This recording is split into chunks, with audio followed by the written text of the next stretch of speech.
জলে রাজধানীতে দুর্ভোগ।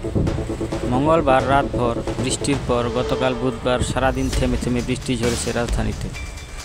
অফিসগামী মানুষ, স্কুল কলেজের শিক্ষার্থী সহ রাস্তায় বের হওয়া মানুষ ভোগান্তিতে পড়ে। অনেক জায়গায় সময়মতো যানবাহন পাওয়া যায়নি, যানবাহন পেলেও বেশি ভাড়া গুনতে হয়েছে।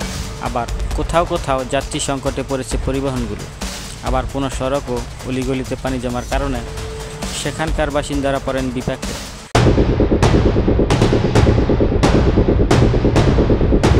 ঢাকার মিরপুরের শেওড়াপাড়া, কাজীপাড়া, ভাটারা, নতুন বাজার, নিউ মার্কেট, খিলগাঁও, নিকেতন সহ কিছু এলাকার সড়কে পানি জমে ভারী বৃষ্টিপাতের কারণে সম্ভাব্য জলাবদ্ধতা দূর করতে প্রতিটি ওয়ার্ডে ইমার্জেন্সি রেসপন্স টিম গঠন ও কেন্দ্রীয় নিয়ন্ত্রণ কক্ষ চালু করেছে ঢাকা দক্ষিণ সিটি কর্পোরেশন।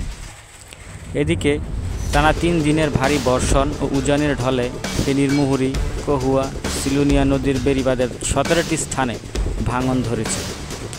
প্লাবিত হয়েছে ফুলগাজী, পরশুরাম উপজেলার অন্তত 30টি গ্রাম।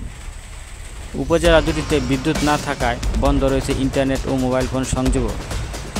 এদিকে ফেনী পরশুরাম আঞ্চলিক সড়কের উপর দিয়ে পানি প্রবাহিত হওয়ায় গত মঙ্গলবার রাত থেকে ছোট বড় সব ধরনের যান চলাচল বন্ধ হয়ে গেছে।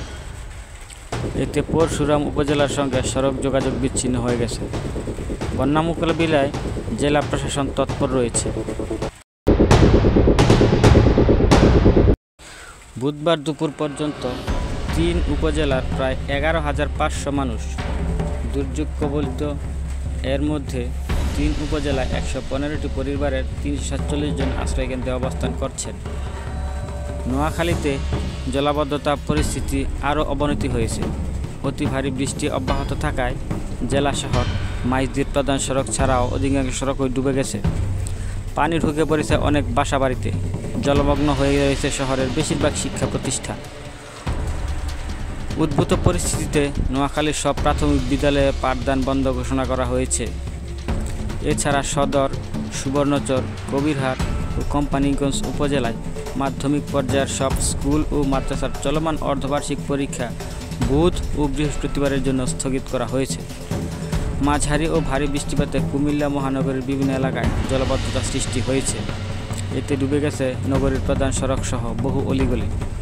গোমতী নদীর পানি প্রতি ঘন্টায় 10 সেন্টিমিটার করে বাড়ছে বলে জানিয়েছে পানি উন্নয়ন বোর্ড। এতে নদীর বাঁধের ভেতরের জমি ও বসতি ডুবতে শুরু করেছে। টানা বর্ষণ ও পাহাড়ি ঢলে রাঙামাটির লংগদুর সঙ্গে সারা দেশের সড়ক যোগাযোগ বন্ধ হয়ে গেছে।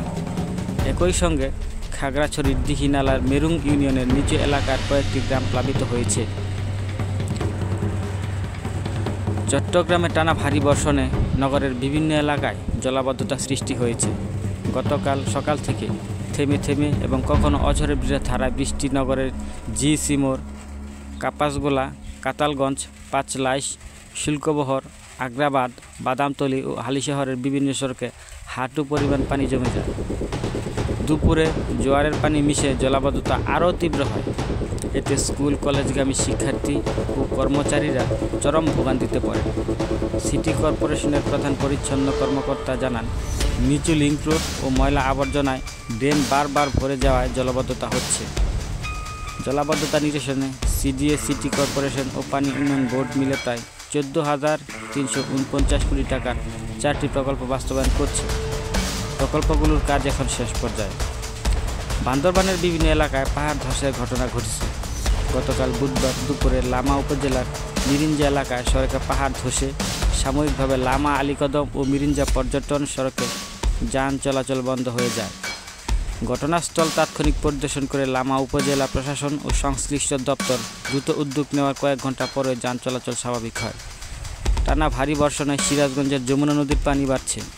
পাশাপাশি জেলার অভ্যন্তরীণ নদ নদীও ফুলে ফুলে উঠতে শুরু করেছে। শরীয়তপুরের জাজিরার মাঝিকান্দি এলাকা পদ্মা সেতু প্রকল্প রক্ষা বাঁধে ভাঙন ঠেকাতে 2 দিন ধরে বালু ভর্তি জিও ব্যাগ ফেলছে পানি উন্নয়ন বোর্ড, যেখানে ভাঙন আতঙ্কে রয়েছে অন্তত 700 পরিবার।